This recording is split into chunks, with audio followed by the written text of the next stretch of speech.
पिछले 4 दिनों से गाजियाबाद के व्यापारी नगर निगम द्वारा किराया बढ़ाए जाने के विरोध में धरने पर बैठे थे। बाजार बंद थे। व्यापारियों ने 4 दिन लगातार पूरे शहर भर में जुलूस भी निकाला। आज 5वें दिन व्यापारियों का धरना समाप्त हो चुका है। कल केंद्रीय मंत्री वीके सिंह ने सूबे के मुख्यमंत्री योगी आदित्यनाथ को व्यापारियों के समर्थन में एक पत्र लिखा और आज केंद्रीय मंत्री की बेटी धरना स्थल पर पहुंचती है और व्यापारियों को आश्वासन देती है, जिसके बाद व्यापारी अपने धरने को समाप्त कर देते हैं। तो क्या आश्वासन व्यापारियों को मिला है? बात करने के लिए युवा व्यापारी नेता राजू छाबड़ा इस वक्त हमारे साथ में। जी, क्या आश्वासन दिया है सांसद जी की बेटी, मंत्री जी की बेटी ने आपको? माननीय सांसद जी की पुत्री जी आई थी और उनके साथ क्षेत्र के पार्षद भी थे राजीव शर्मा जी।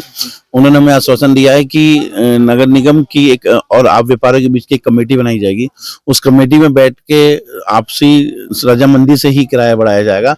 हमने कहा जी आप शासन देश के जो शासन देश ने 1997 में जो आदेश पारित किया उसके आधार पे आप हमारे से बात करें और हमारे जितने भी पत्रवाली हैं, जितने भी हम पे पेपर हैं, उन्हें गौर से पढ़ें और उस पर विचार करके ही हमारा किराया बढ़ाएं। ऐसा ना करें 5,000 से सीधा 9,000, 12,000, 8,000, 6,000 करें। तो उसकी हम खिलाफत करते करते पिछले 4 दिन से हम लगातार धरने पे बैठे थे। आज 5वां दिन था। तो हमारी अभी 2 दिन पहले नगर आयुक्त से रात को 1.5-2 घंटे मीटिंग भी हुई है, जिसमें हमने उन्हें अभी तक बहुत सारे कागज दिखाए, उन्हें आश्वासन दिखाया कि कुछ दुकानें ऐसे हैं जो प्रीमियम पे भी दी गई थी। जब आपने प्रीमियम दे दिया तो उसका किराया आप कैसे इतना बढ़ा सकते हो? कुछ एक बस अड्डे पे कुछ दुकानें हैं, बस अड्डे की दुकानों पे 90 साल की लीज पे इन्होंने दे रखी है।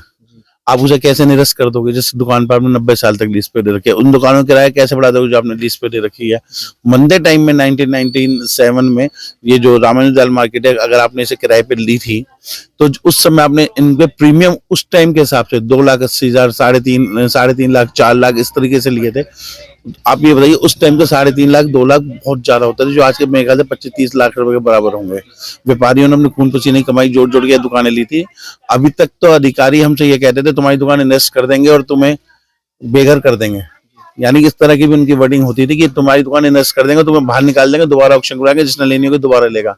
लेकिन हमने इस बात को हमने देखते हुए जब हम सब जगह जाके थक चुके थे तो हम धरने प्रदर्शन पर सड़कों पर उतर आए थे।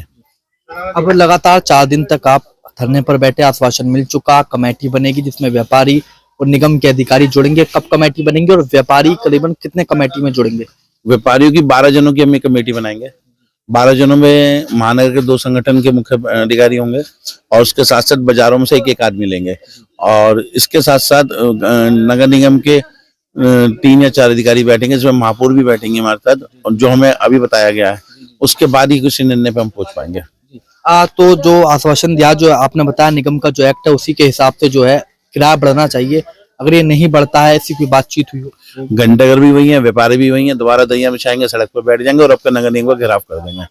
देखिए, युवा व्यापारी नेता राजू छाबड़ा इस वक्त हमारे साथ में थे, जिन्होंने साफ तौर पर बताया आज सांसद जी की बेटी धरना स्थल पर पहुंची, जिन्होंने आश्वासन दिया व्यापारियों और निगम के अधिकारियों के बीच में वार्ता होगी, एक कमेटी बनाई जाएगी, व्यापारियों को लिया जाएगा, निगम के अधिकारियों को लिया जाएगा, महापौर भी बैठेंगी।